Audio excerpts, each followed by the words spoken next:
Hi, I'm Tom Lydon, co-founder of Iris.xyz with Mark Travis, who's president of Intrepid Capital. Great seeing you, Mark. Thanks for having me, Tom. So we're here again at the Morningstar Conference. Kind of the word is, with all the money that's flowing into indexing and in ETFs, that maybe advisors don't need to think about active management anymore. What do you think about that? Well, I joked when I walked into the conference that, if it keeps going like it is, there'll be only one vendor in here, it'll be Vanguard.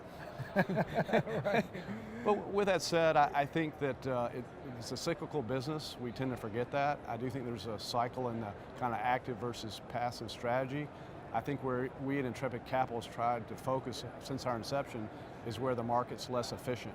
Smaller cap equity, high yield debt, where we can find pricing disparities that we can take advantage of for our shareholders. Yeah, absolutely. And you folks have put up some great 10-year numbers, but Thank you. it's been really difficult to beat the S&P 500.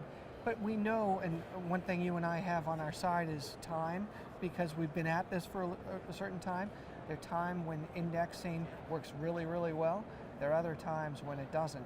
And for advisors, I'm a little concerned the fact that many have shifted out of active strategies into 100% indexing strategies, maybe at the wrong time. Well, I feel like our charge as advisors is to first do no harm. And now that I'm on the kind of back nine of life as a 55-year-old, I worry about protecting shareholders' capital. And for me as a fund manager, I really don't want to be in index securities if I can help it. I want to be in a non-correlated security when the levee breaks, if you use a line from a Led Zeppelin song. Yeah. So I think that it's going to be interesting. But again, if the market marches up with volatility under 12 with no downside, people really don't need us.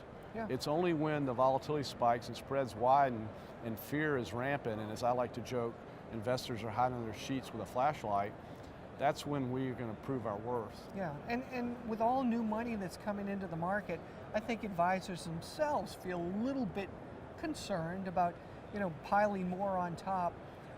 For strategies like yours, it allows them to participate in the market, Right. but also have kind of non-correlated strategy built under that if things get a little hairy, right?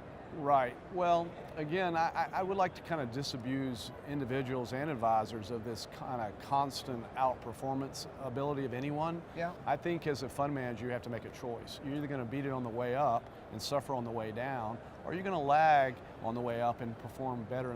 We're built to kind of survive a 100-year flood. And so we use a very strict valuation process and a strict credit analysis for we'll buy a security. And when they don't meet our valuation parameters, we resort to cash. So over my lifetime as a fund manager, I've had 10 to 15% in cash just to try to take advantage of those pricing dislocations when they occur. Yeah. We just haven't had many lately. So people want to find out more, Intrepid Capital Fund, correct? That's correct. Ticker symbol ICMBX. ICMBX. Exactly. Great. Excellent. Mark, great seeing you. Yeah. Thank you. Thanks for having me on.